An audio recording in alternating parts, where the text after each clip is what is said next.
अच्छा जी, स्टार्ट करते हैं next topic which is neuroblastoma. Neuroblastoma याद रखें मोस्ट कॉमन अगर हम कहें extra cranial solid tumour childhood का कौन सा है, ठीक है। और मोस्ट कॉमन कैंसर जो इन्फेंसी में डायग्नोज होता है, एक्स्ट्रा क्रेनियल सॉलिड ट्यूमर और जो इन्फेंसी में डायग्नोज होता है वो न्यूरोब्लास्टोमा है, ठीक है। हाईली वेरिएबल है, ऑफन एग्रेसिव मैलिग्नेंसी है जो कि सिंपैथेटिक नर्वस सिस्टम से याद रखिएगा ओरिजिनेट करती है, यानी ऑटोनॉमिक नर्वस सिस्टम का ये पार्ट होती है, ठीक है।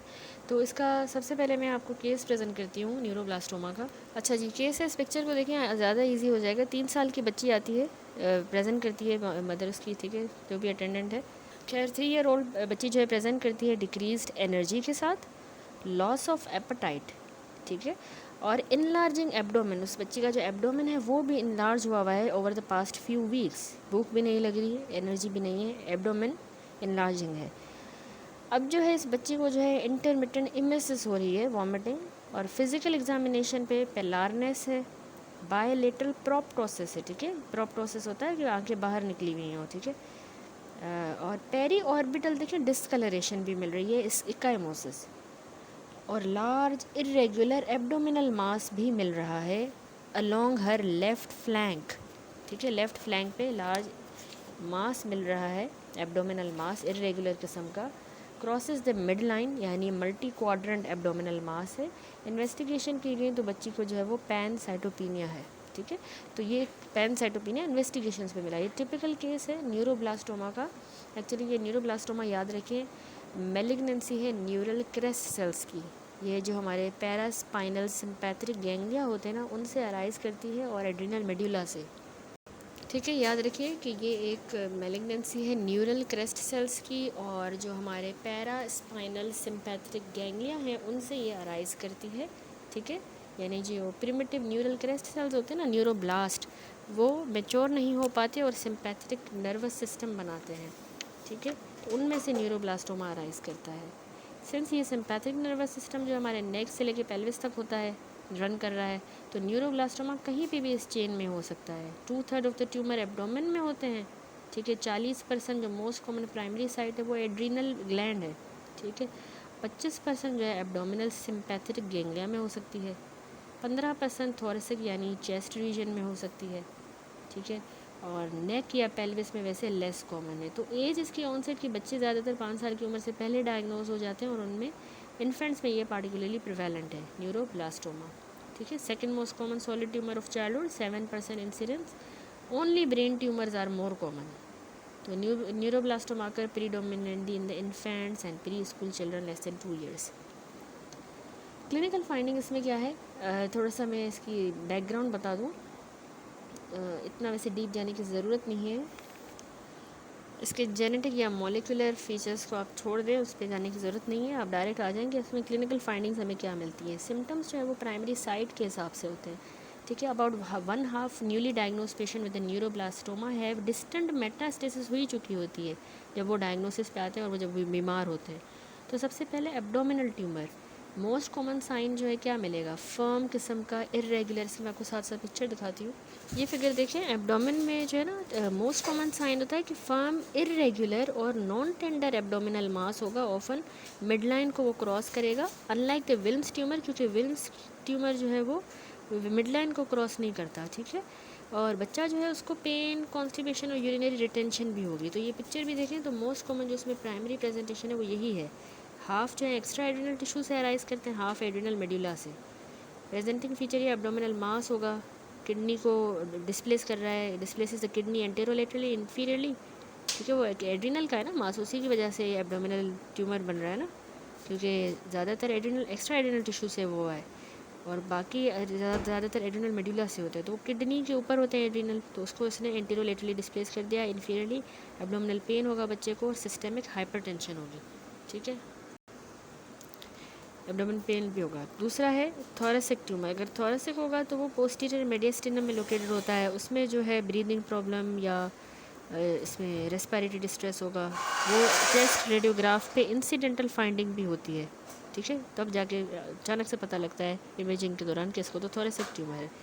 इसके अलावा ये हेड एंड नेक ट्यूमर्स के साथ भी तो प्रेजेंट कर सकता है। अगर आप इसमें देखें पिक्चर में भी हेड एंड नेक प्रेजेंटेशन में फिर बच्चा जो है उसमें पाल्पेबल ट्यूमर होते हैं, कभी कभार ना हॉर्नर सिंड्रोम करवाएंगे, यानी बच्चे को मियोसिस होगा, टोसिस,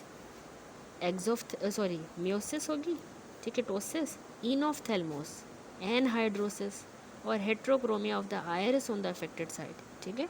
नेक में होगा तो हार्ड नॉन टेंडर लंप होगा, जो यही हॉर्नर सिंड्रोम इसी में होगा, ठीक है। इसके अलावा एपिड्यूरल भी हो सकता है क्लिनिकल प्रेजेंटेशन। एपिड्यूरल यानी कि ये पोस्टीरियर ग्रोथ से अराइज करेंगे ऑफ द एब्डोमिनल या थोरेसिक ट्यूमर, एब्डोमिनल या थोरेसिक की पोस्टीरियर ग्रोथ से। तो ये स्पाइनल कॉर्ड को कंप्रेस करेंगे, बच्चे को बैक पेन रहेगा, कॉर्ड कंप्रेशन के सिम्टम्स होंगे। देन आ जाए मेटास्टेसिस। मेटास्टेसिस में अगर न्यूरोब्लास्टोमा मेटास्टेसाइज करेगा तो वो उसके कौन से सिम्टम्स होंगे, वो सिस्टेमिक होंगे। बच्चे को बोन पेन रहेगा, लिम्प होगा बच्चा, ठीक है, ठीक है, बच्चे को जो है वो बोन पेन होगा, लिम्प होगा, क्योंकि बोन मेरो स्केलेटल मेटास्टेसिस हुई है। पेरी ऑर्बिटल इकाइमोसिस, जिसकी मैंने को पिक्चर भी दिखाई, जो रैकून आइज़ है, ये डार्क सर्कल्स हैं, ये ब्रूज बन जाता है आइज़ के अराउंड, क्योंकि ना स्कल बोन्स स्पेशली जो ऑर्बिट है उसमें मेटास्टेसिस हो जाती है, ठीक है। तो उसमें हमें ये इस तरह की रैकून आइज़ मिलती हैं ऑर्बिट में मेटास्टेसिस की वजह से, और प्रोप्टोसिस भी इसीलिए हो रहा है। हेपेटोमेगैली लिवर इनलार्ज होगा, पर्टिकुलरली इन्फेंट्स का। फीवर, वेट लॉस, फटीग, ये सारी चीज़ें होंगी। ये सारे सिस्टेमिक फीचर्स हो गए, ठीक है। Weight loss, fever, bone marrow failure, cortical bone pain, limp if present in lower extremity, proptosis, peri orbital ecchymosis, retrobulbar and orbital infiltration की वजह से। लिवर इन्फिल्ट्रेशन में हेपेटोमेगैली होगी, डिस्टेंट लिम्फ नोड इनलार्जमेंट हो सकती है, स्किन इन्फिल्ट्रेशन होगी तो पाल्पेबल सबक्यूटेनियस नोड्यूल मिलेंगी। अब न्यूरोब्लास्टोमा की स्टेजिंग की जाती है। स्टेज 1 और 2 के जो ट्यूमर्स होते हैं उसमें ट्यूमर जो है वो इतना लार्ज नहीं होता कि वो मिड लाइन को क्रॉस करे, ठीक है। और स्टेज 3 जो होंगे वो ट्यूमर्स मिड लाइन को क्रॉस करेंगे, जबकि स्टेज 4 मेटास्टेटिक ट्यूमर होगा। लास्ट जो है स्टेज 5, उसमें इन्फेंट्स में मेटास्टेसिस जो होती है वो लिमिटेड होती है to skin, liver and bone marrow, but not to the cortical bone, ठीक है। अब इसमें एक और क्लिनिकल फीचर, एक तो हमने देख लिए क्लिनिकल फीचर्स सिस्टेमिक मेटास्टेसिस वाले, दूसरे प्राइमरी साइड वाले, तीसरे होते हैं पैरानियोप्लास्टिक सिंड्रोम। याद रखें, जो सब्सटेंस से ट्यूमर बनाएगा उस हिसाब से एक होता है OMA सिंड्रोम। इसमें न्यूरोब्लास्टोमा में OMA सिंड्रोम, जिसको डांसिंग आइज़, डांसिंग फीट भी कहा जाता है। ऑप्सोक्लोनस, मायोक्लोनस अटेक्सिया, इसमें यह है कि रैपिड इनवॉलंटरी आई मूवमेंट्स होती हैं, तो इसको कह रहे हैं ऑप्सोक्लोनस। केओटिक मसल जर्क्स होंगे, मायोक्लोनस। और बच्चा जो है वो कोऑर्डिनेट नहीं कर पाएगा, डिफ़िकल्टी इन कोऑर्डिनेटिंग, तो अटेक्सिया, ठीक है। तो आसान वर्ड्स में डांसिंग आइज, डांसिंग फीट। तो ये पैराडॉक्सिकली एसोसिएट होता है विथ बेटर प्रोग्नोसिस, क्योंकि पेशेंट का इम्यून सिस्टम जो है वो अगेंस्ट से ट्यूमर माउंट हुआ है। तो अगर किसी को अगर ये पैरानियोप्लास्टिक सिंड्रोम OMA हुआ है, OMA सिंड्रोम, तो उसमें फिर भी प्रोग्नोसिस अच्छी होती है। दूसरा, डायरिया और हाइपरटेंशन, ये भी पैरानियोप्लास्टिक सिंड्रोम में आ गया। अब आ जाए कि हम डायग्नोसिस किस तरह बनाएंगे न्यूरोब्लास्टोमा की। सबसे पहले तो न्यूरोब्लास्टोमा जो है वो एक तो मास की तरह प्रेजेंट कर रहा है, या मल्टीपल मासेस हमें प्लेन रेडियोग्राफ में मिलेंगे, ठीक है, CT या MRI पे। तो ट्यूमर का size, location, involvement of surrounding blood vessel, ये सारी हमें इसी पे पता चलती है। मास में कैल्सिफिकेशंस भी हो सकती है, हेमरेज भी हो सकता है, ठीक है। तो इमेजिंग में एक तो CT MRI करवाएंगे, दूसरा एक और होता है MIBG सेंटीग्राफी। ये इसका फुल फॉर्म है मेटा आइडो बेंजाइल गुआनाइड। MIBG सेंटीग्राफी में ना सब्सटेंस जो न्यूरोब्लास्टोमा सेल्स खुद ले लेते हैं, तो वो रेडियो एक्टिव सब्सटेंस लेंगे और प्राइमरी ट्यूमर को हम लोकेट कर लेंगे कि बोन या बोन मेरो में मेटास्टेसिस या कहीं भी और हुई है, तो MIBG सेंटीग्राफी। ये दो इमेजिंग है। दूसरा, हम इसको लैब टेस्ट के ज़रिए भी डायग्नोस करते हैं, उसमें हम यूरिन में कैटेकोलामीन्स चेक करते हैं, ठीक है। न्यूरोब्लास्टोमा कैटेकोलामीन मेटाबोलाइट सिक्रीट करता है ये ट्यूमर। तो अगर हमें हाई लेवल वेनिलाइल मेंडेलिक एसिड के मिल रहे हैं, या फिर होमोवेलेनिक एसिड के 24 आवर यूरिन कलेक्शन पे, तो ये हाईली सजेस्टिव है कि बच्चे को न्यूरोब्लास्टोमा है। तो हम ये यूरिन में कैटेकोलामीन देखते हैं। दूसरा हमने फेरिटिन LDH देखना होता है, वो उसके लेवल भी हमें एलिवेटेड मिलते हैं, कोरिलेट करेंगे with high tumour burden and poor prognosis. ठीक है, फेरिटिन और LDH। लैब टेस्ट हो गए, इमेजिंग हो गए। तीसरा हम इसको टिश्यू बायोप्सी पे से भी डायग्नोज करते हैं, ताकि हमें मॉलिक्यूलर टेस्टिंग करेंगे सर्जिकल बायोप्सी करके, और बोन मेरो एस्पायरेशन करेंगे मेटास्टेसिस देखने के लिए। ठीक है, मैनेजमेंट किस तरह होगी? ट्रीटमेंट जो है इसमें सबसे पहले रिस्क स्ट्रेटिफिकेशन के हिसाब से पेशेंट की एज, स्टेज, मॉलिक्यूलर जेनेटिक के हिसाब से हम मैनेज करते हैं 3 ग्रुप्स में। Low risk neuroblastoma, intermediate risk, high risk. Low risk वाले जो होंगे ज़्यादातर स्टेज 1-2 वाले, तो या स्पेशल स्टेज के रिस्क को छोड़ें, तो उनमें ट्यूमर जो है वो स्प्रेड कर जाता है लिवर या स्किन में, लेकिन फिर भी कन्फाइंड होता है to infant under the 18 month of age. ठीक है, उसमें हमने सिर्फ ऑब्ज़र्व करना है या लिमिटेड सर्जरी करेंगे, खुद ही वो है स्पॉन्टेनियस रिग्रेस कर जाएगा। जो इंटरमीडिएट रिस्क वाले न्यूरोब्लास्टोमा होते हैं उसमें हम जैसे स्टेज 1 से लेकर 3 तक उसमें अनफेवरेबल फीचर होते हैं।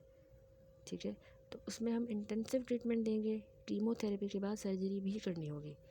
जो हाई रिस्क न्यूरोब्लास्टोमा है स्टेज 3 से लेकर 4 तक, उस पर हमें अग्रेसिव प्रोटोकॉल फॉलो करना होगा, जैसे इंटेंसिव कीमो दी हाई डोज में, एक्सटेंसिव सर्जरी की, ट्यूमर को निकाला, फिर हम very high dose myeloablative chemotherapy देते हैं, उसके बाद ऑटोलॉगस स्टेम सेल रेस्क्यू करेंगे यानी bone marrow transplant, radiation therapy भी देंगे उस साइड पे ट्यूमर पे, और इम्यूनोथेरेपी देंगे, anti-GD2 एंटीबॉडीज़, डिनोटुक्सिमाब। ठीक है, तो इम्यूनोथेरेपी, ये सारी जो है intensive treatment high risk neuroblastoma में होगा। यहाँ पर भी ये बता रहा है कि 1 और 2 स्टेज वालों में हमने सर्जरी करनी है, या स्पॉन्टेनियस रिग्रेशन हो जाता है बिना किसी ट्रीटमेंट के। अगर स्टेज 4S हो, ये जो था ना ये 4S था, ये 5 नहीं था। ठीक है, ये 4S होता है, जिसको हम स्टेज, इसमें ना ट्यूमर लिवर या स्किन पे होता है लेकिन कन्फाइंड होता है। ठीक है, तो उसमें हम खुद ही सही हो जाएगा, रिग्रेस करेगा, only observation is required. Aggressive multi agent जो कीमोथेरेपी है वो मैंने कहा ना 3 और 4 हाई रिस्क वालों में करेंगे। कीमोथेरेपी में हम मॉडरेट डोज सिस्प्लास्टिन या कार्बोप्लेटिन यूज़ करेंगे, साइक्लोफॉस्फामाइड, एटोपोसाइड और डॉक्सोरोबिसिन।